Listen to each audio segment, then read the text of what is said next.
This meeting is being recorded. Hi, everyone. Thanks for coming back again. This is Ken Shoulders number 29. And it's kind of cool because we had a few weeks ago, we had Chris Beskar in this very group with us. And Chris Beskar and Ken Shoulders had a business relationship to use all of the charge cluster or exotic vacuum object technology at Stavati Aerospace. So what we have here today, and Brendan's going to read, and thank you for that, Brendan. This is just like a review on his book. His book is called EV, A Tale of Discovery, and I've just finished going through it and highlighting it so that we're going to separate it into shows, and we're going to do it on the channel and Brendan's channel here in the future. So yeah, so let's go, Brendan. Okay, thank you very much, Eddie. Okay, so I'm going to read from this document by about Ken Shoulders' work, a book by Ken Shoulders, and a review of his work. The late Kenneth R. Shoulders wrote a book titled EV, A Tale of Discovery. It describes anomalous energy production. Some cold fusion researchers feel that this phenomenon is related to cold fusion. The book is available here at this URL. Yep. His obituary by Alan Smith explains why there may be a connection to cold fusion. Ken Shoulders, 1927 to 2013, a maverick genius, the man who made black holes. Alan Smith, November 2017. Brendan, I'm just going to jump in there for a quick second because the man who made black holes is not totally correct. The proper term there would be the man who made and revealed singularities. And there is a difference between a singularity and a black hole, but we won't get into it right now. But I just wanted to kind of jump in there and say that. Okay, thanks, Eddie. Ken's brilliance will be missed in the scientific community as a visionary in the field of new energy exotic vacuum objects, EVOs. He was a leader he was a leader in this new frontier, and perhaps best known to the scientific community as the father of vacuum microelectronics. Diane Mead, family member.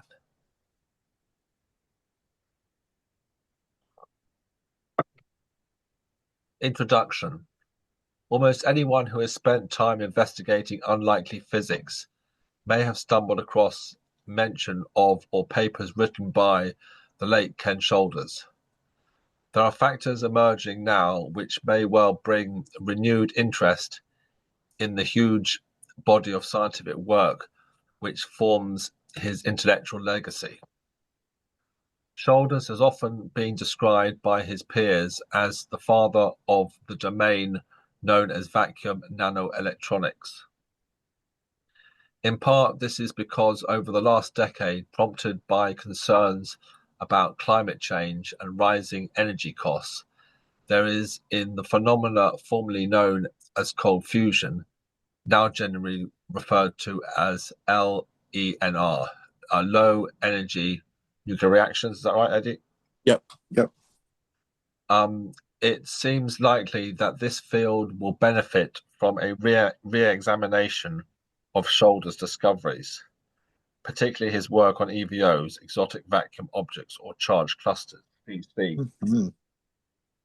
These names are convenient labels used to categorize phenomena, which some researchers, this author included, feel offer key insights into new and fundamentally different approaches to low-energy nuclear reactions, and yet unexploited ways of creating and transforming matter and energy at tabletop scale.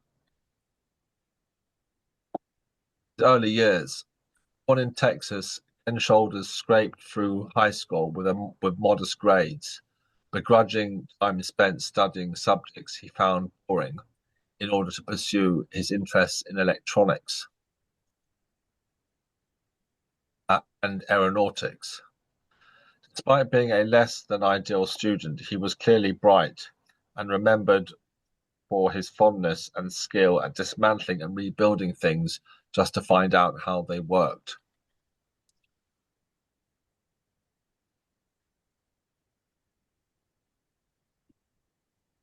After high school, he wanted to work in the rapidly expanding field of electronics, but never went to college. Beyond this point, he educated not only himself, but others around him. Employers included Magna Vox, Texas Instrument, and even radio station WKWF in Florida. In 1955, Shoulders got a job on the research staff of the Computer Components and System Laboratory at MIT, where he worked with Dudley Allen Buck on developing thin film Krytron integrated circuits. In 1958, he moved to California to work as senior research engineer under Charles Rosen at Stanford Research Institute, SRI, where he set up the SRI's, the Stanford Research Institute's microelectronics program. Early in his career, their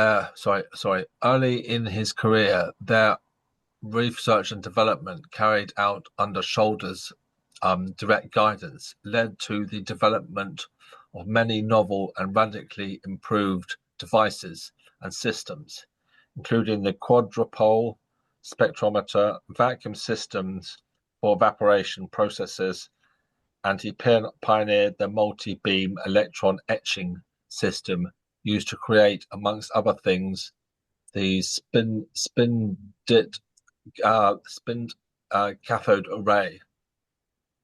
It seems probable that this work on electron beams provided the insight and impetus for his later work on EVOs. During his time in Menlo Park, Shoulders led a very California kind of life, commuting to work on a Vespa scooter, and when not bogged down by project deadlines, was dreaming about flying machines and other things. Ideas for these and more exotic technologies were always taking shape in his career, in his ever active and, to be honest, visionary brain. It was this which led him into doing work for the CIA and others, always operating at the edges of what was then considered conventional. Shoulders was a true maverick who never followed the herd. Viewed by his peers with some awe for his intuitive grasp of new concepts, always happiest when thinking outside the box. He was an unorthodox kind of scientific genius who bubbled with wild ideas at an astounding rate, leading to him winning a fun vote at what's that, SRI? Stanford Research Institute. Stanford Research Institute, which proclaimed him the SRI, Stanford Research Institute researcher most likely to build a perpetual motion machine. That's kind of cool, actually. Cap Spint, a former colleague, wrote, "I just got the news that Ken Shoulders, the internationally recognized father of vacuum microelectronics, and the guy that hired me at Stanford Research Institute in 1959, has died. He was not only my boss, but also a mentor, colleague, and friend. He was a true genius and always way ahead of all of us in every way. We often couldn't grasp or even understand what he envisioned or claimed to have seen, but over time, it always turned out that he was right. A most amazing person."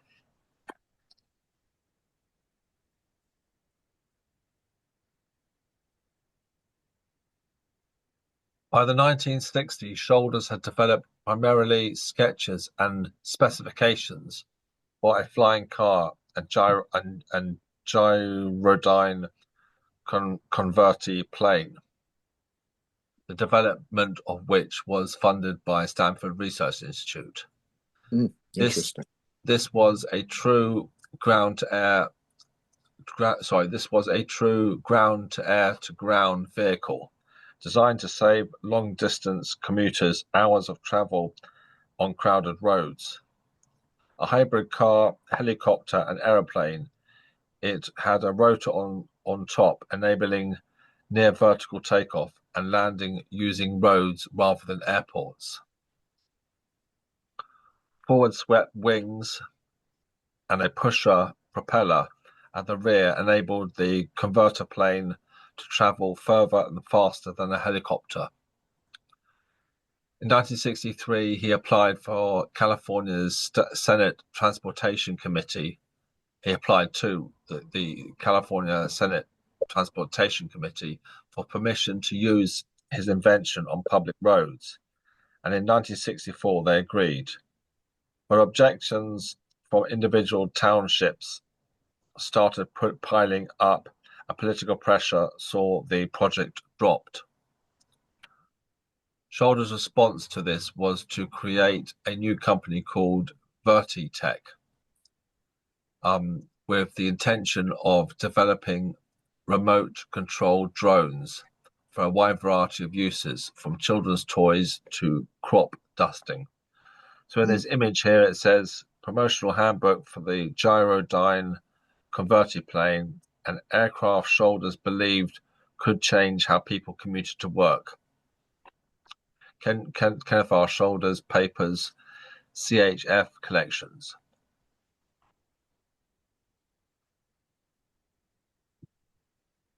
In 1968, after a decade spent at Stanford Research Institute, the forever restless Shoulders left to pursue this interest in experimental aircraft at his own expense.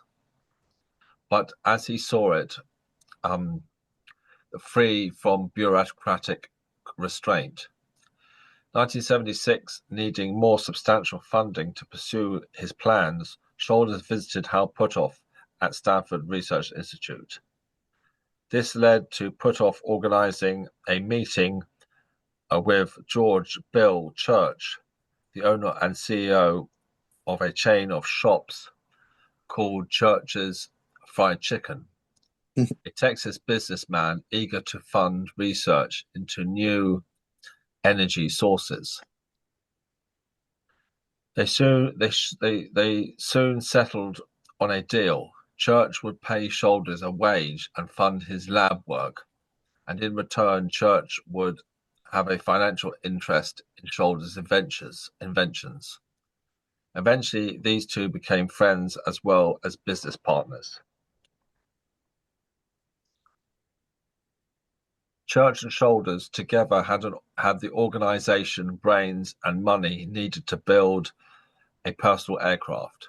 Using experience gained from his drone program, Shoulders built a prop-driven, lightweight metal skeleton as the basis for his flying car. He also designed and built 2 hydrogen peroxide rockets that would allow vertical takeoffs from a city street. Happily, these were never used in earnest, but he flew his creation at low altitude around his property for fun sometimes. This and other projects occupied a decade of Shoulders' life. In 1984, Church asked Shoulders to run a new high-tech lab he was building in Austin, Texas. This was to become the home of a commercial research enterprise called Jupiter Technologies, with Shoulders working as chief inventor alongside Hal Puthoff, and a group of scientists and technicians, all required to support Shoulders' legendary creative energy. Jupiter gave birth to some successful and unsuccessful inventions, including millimeter wave generator and a new type of digital display. One aspect of the work that Shoulders and Puthoff did together focused on electron condensed charge technology, research that eventually became known as EVOs and the main focus of Shoulders' work for the rest of his life. Perhaps the freedom to explore his own interests as well as financial security that Jupiter offered was too good to last. 1989, Church began to run out of money, although he was still in love with the Jupiter project. He delayed paying a promised $10,000 bonus and started laying off staff. Part of the problem was that none of the lab's products were proving to be particularly profit. For a while, Church tried to hide his money troubles, but in 1990, Jupiter Technologies was shut down. Ken Shoulders spent another 4 years in the former Jupiter lab, finishing off contracts and working on EVO technology before returning to California in 1994. In 1995, he found a new financier who was to fund him for the next 10 years. According to his son Steve Shoulders, from a 30-minute meeting and a handshake agreement, we moved to Freestone.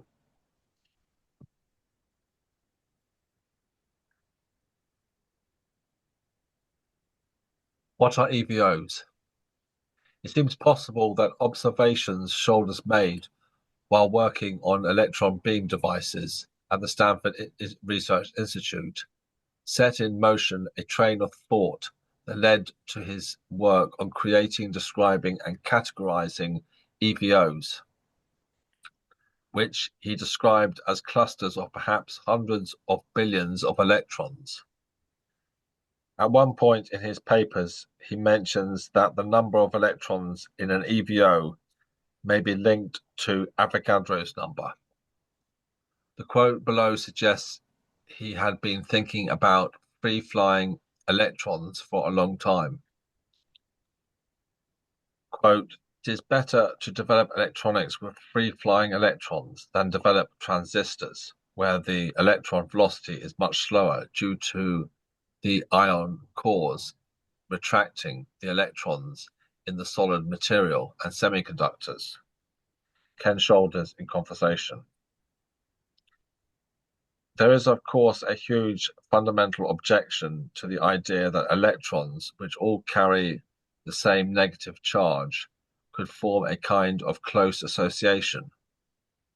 Unlike charges attract, like charges repel, is a fundamental maxim of classical physics.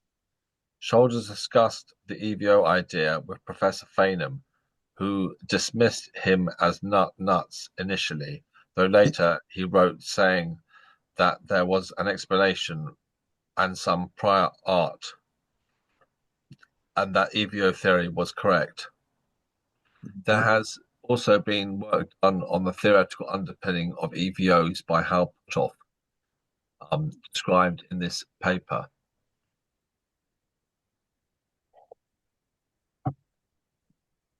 And that this internet address here. Mm-hmm. Charge confinement by Casimir forces, H.E. Puthoff and M.A. Pestrup. Abstract. Laboratory observation of high-density filamentation or clustering of electronic charge suggests that under certain conditions, strong Coulomb repulsion can be overcome by cohesive forces as yet imprecisely defined. Following an earlier suggestion by Casimir, we investigate here the possibility that Casimir forces can lead to charge clustering of the type observed, and conclude that such forces may play a role in the generation of robust high charge density effects. Feynman discovered previous work on charge clusters that had been done in two other laboratories.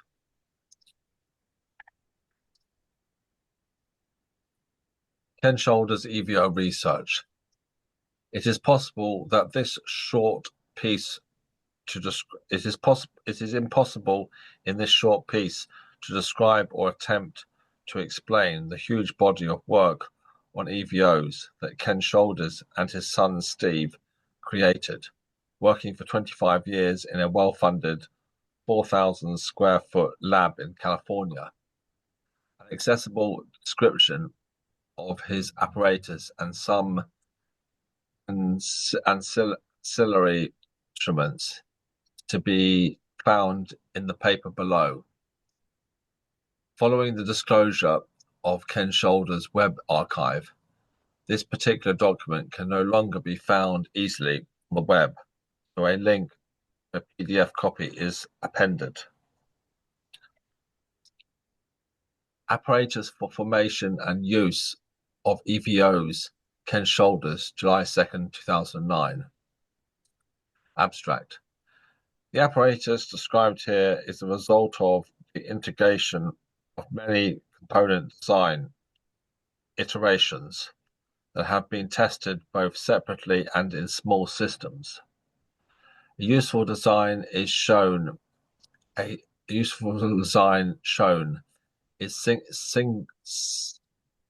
single piece of apparatus capable of both forming large EVOs and testing them for the generation of electric power, propulsion, and weaponry. This diagram is taken from one of Ken Shoulders' patents, showing the device in its most basic form. It shows a sharply pointed electrode 12A sitting on a dielectric surface 16, supported by a conductive plate 18. A rapid rise DC pulse is applied to the electrode, and an EVO chain passes between A and 18. A target in the form of a thin sheet of metal with various coatings may be positioned at A. SEM is also a scanning electron microscope.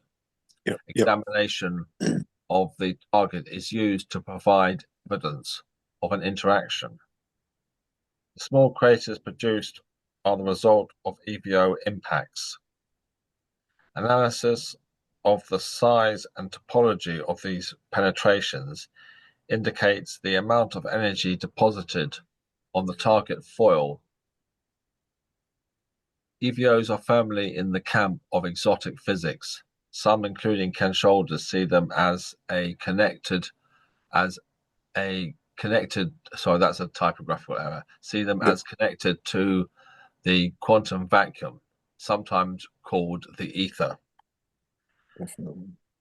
This energy-rich but highly speculative medium may offer a path to creating clean energy if we only knew how. The EVO may also be a fundamental trigger mechanism involved in all kinds of low-energy nuclear reactions.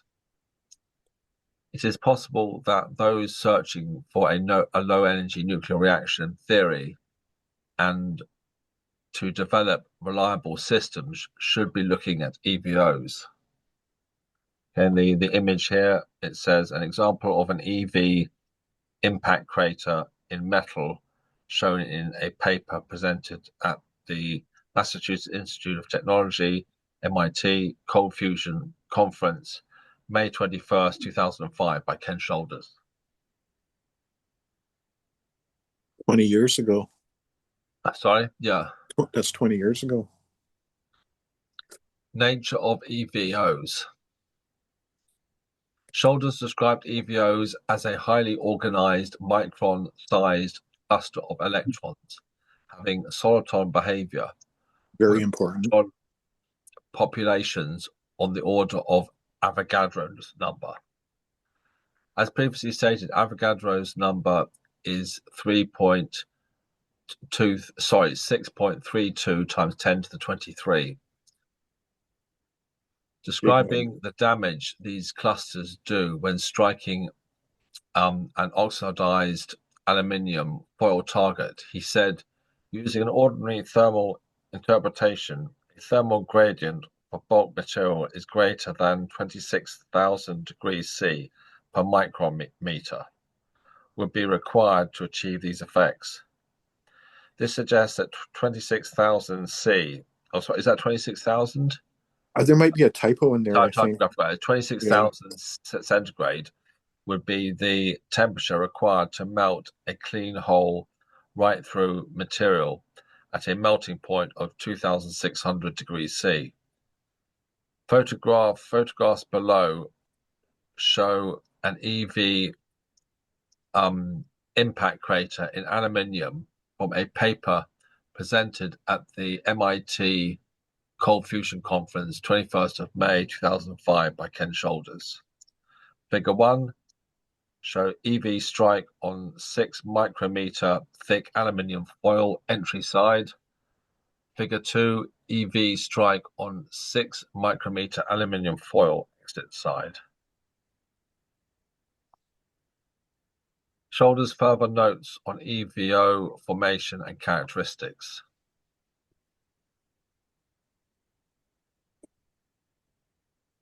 In the simplest of EVO formation methods, electrons are extracted from a conductor by quantum mechanical tunneling when applying sufficiently high fields to exceed what is termed the space charge limit emission.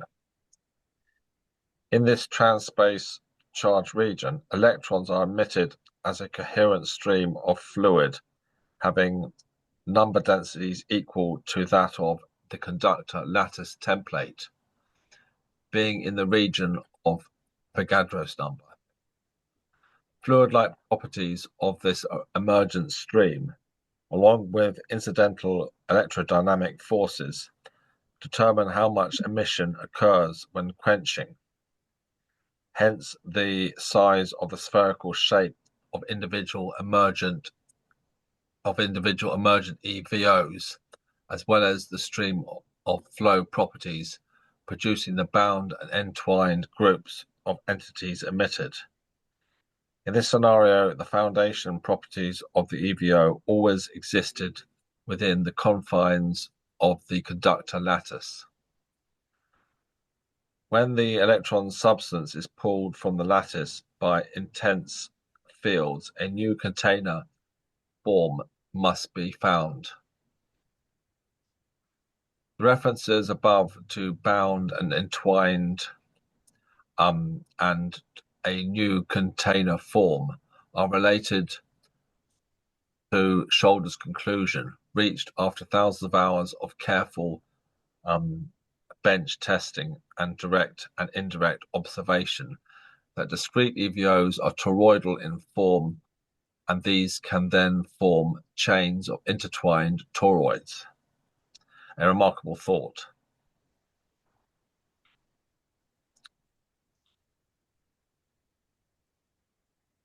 Is this knowledge useful? The title of this paper refers to Shoulders' maverick reputation, something compounded by the fact that he was in many ways not the most sociable of men.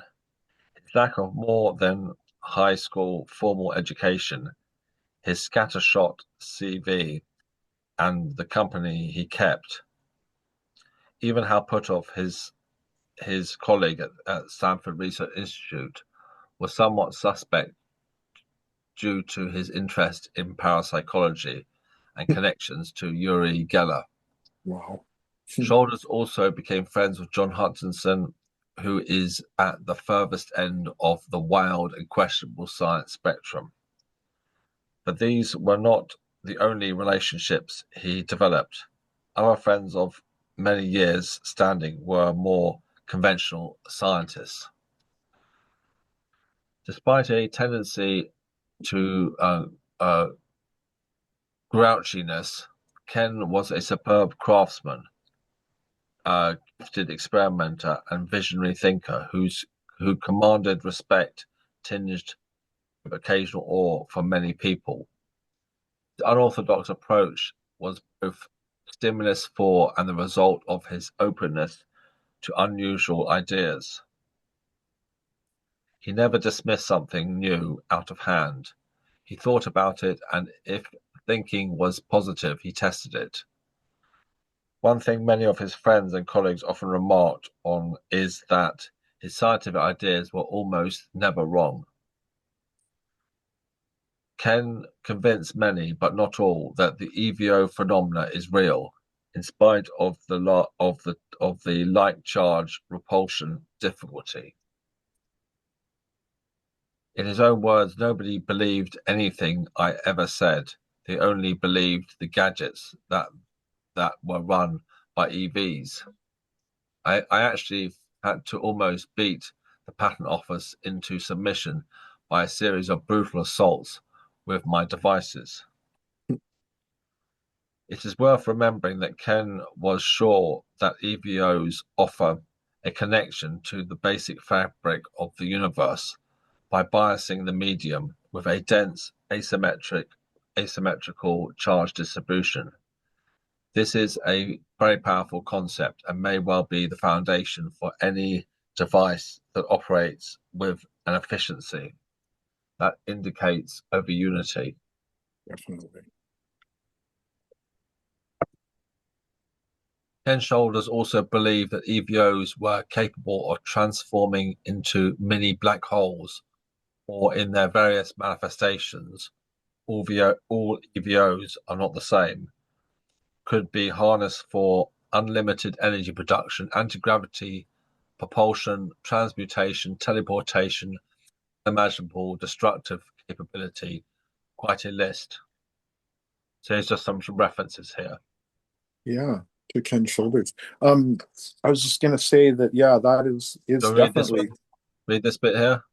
Yeah, you can read the references maybe that I highlighted in that one. Yeah. Okay, the references are highlighted. R. Shoulders, EV, A Tale of Discovery, Austin, Texas, 1987. A historical sketch of early EV work, having 246 pages, 153 photos and drawings, 13 references. Which we're going to be going through later in the group here. But we're going to go through the whole book. H.E. Putoff et al. Electronic devices using discrete, contained charged particle bundles and sources of same US patent number 5208844, May the 4th, 1993. Remediation of radioactive emissions in spent fuel nuclear fuels using high-density charge cluster EVO techniques at this email address here. Yeah, and we're going to be going through that one, I think, next week, that paper. The Ken Shoulders archive is in storage at the Chemical Heritage Foundation Library, USA. Bob Greenyer of the MFP. What does that stand for, Eddie? Martin Flashman Memorial Project. Yeah, yep. Martin Flashman Memorial Project has created a transcript of Ken Shoulders and John Hutchinson's 2010 meeting where they talked about the near infinite potential of charged clusters, also known as exotic vacuum objects, EVO, or also known as condensed plasmoids. The video is also available. Okay. Yeah, and I want to go back to the one thing where it says it is worth remembering that Ken was sure that EVOs offer a connection to the basic fabric of the universe, which is a wild statement. But this is the important part. By biasing the medium with a dense asymmetric charge distribution, this is a very powerful concept and may well be the foundation of any device that operates with any efficiency that indicates over unity. I can't stress how much that is probably the most important thing. And I also wanted to read Shoulders had become friends with John Hutchison, who is at the furthest end of the wild and questionable science spectrum. I have a little bit of an announcement we're going to share with you soon about John Hutchison. Yeah, and Ken and John were really good friends. Um, uh, John Hutchison and Chris Beskar really should be introduced to each other if they haven't already. I never asked Chris if he actually had met him before, but that would be something very cool to happen in the future. So yeah, so does anybody else have any comments about what Brendan just read through? This EV, A Tale of Discovery, we are going to be going through the whole complete book. And I finally got I asked Chris Beskar for a color copy, but I don't think there is a color copy of it. But I did find one that's got the pictures so that we can see them. The first version that I highlighted, all the pictures were black and didn't show up. So in time, we'll be going through all of that stuff. They said the Ken Shoulders record for Captain Chemical Heritage Foundation. I thought it was in Philadelphia, PA. I mean, that's where I'm from, right down the road. Well, they're all over the place, but yeah, apparently, I think the majority or the biggest collection are in Philadelphia at, I can't remember where it was there, the Library of Congress, maybe. Oh, I'm trying to think where it was, but I like the Yeah. great pictures of bring it down with me, you know. So does anyone else have comments about this, or should we end the recording? I thought it was very interesting. I might look at the video again and see it. Yeah, as a matter of fact, just this morning, I downloaded over 30 videos with John Hutchison's work. So we can maybe go through and share some of those in some of these meetings as well at some point, too. Definitely. Okay, so shall we end the recording in a moment? Yeah, let's end the recording and then we can have some more discussions. Thanks everyone, and thank you, Brendan. Yeah, thanks, Eddie. Thanks everyone for listening. I hope you have a wonderful rest of the week. Cheers then. Bye.